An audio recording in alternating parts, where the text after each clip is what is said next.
Assalamualaikum, salam sejahtera dan salam Malaysia Madani. Kami dari TV Melata SKKW2 sedang berada di Perbadanan Perpustakaan Awam Negeri Kelantan sempena Hari Terbuka PPAK yang diadakan dengan penuh meriah hari ini. Jom ikut saya, Afrina Umairah, meneroka apa yang ada di sini. Jom ikut saya meneroka semua gerai yang ada di sini. Jom. First, kita ada air balang. Tengok, nampak sedap kan air balang dia?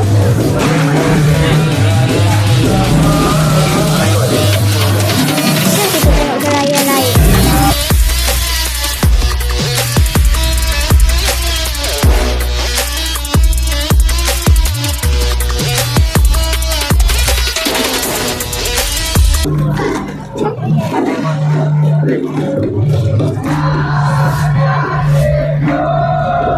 Ada pameran bersejarah Kesultanan Kelantan.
Jom kita pergi tengok kat dalam.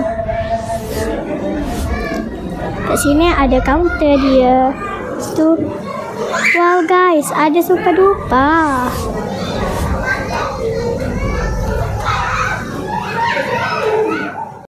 Assalamualaikum dan salam sejahtera. Bersama kami hari ini ialah Encik Muhammad Hanif bin Juno, penolong pustakawan Perbadanan Perpustakaan Awam Negeri Kelantan. Terima kasih Encik kerana sudi meluangkan masa bersama TV PSS kami. Sama-sama. Apakah aktiviti menarik yang disediakan khas untuk pengunjung, terutamanya kanak-kanak dan murid sekolah? Okey, sempena dengan hari terbuka yang kita adakan pada hari ini dengan kempen Jom ke Perpustakaan, Perpustakaan di Hatiku.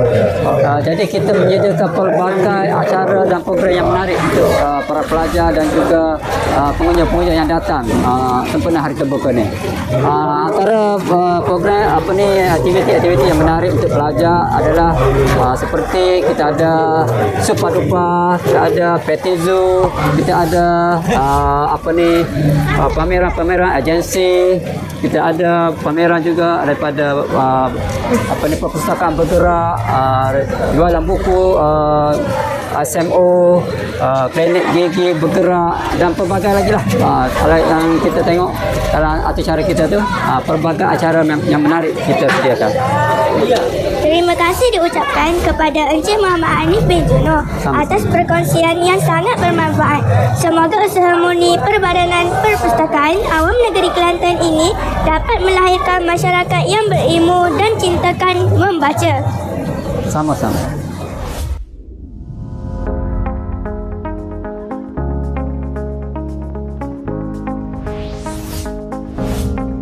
Secara keseluruhannya, Hari Terbuka Perbadanan Perpustakaan Awam Negeri Kelantan ini berjaya menarik minat masyarakat untuk mendekati dunia ilmu dan pembacaan.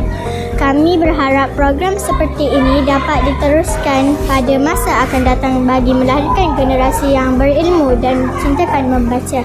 Saya, Nur Afrina Umairah, mewakili pasukan TV PSS. Terima kasih kerana menonton. Jumpa lagi di liputan seterusnya.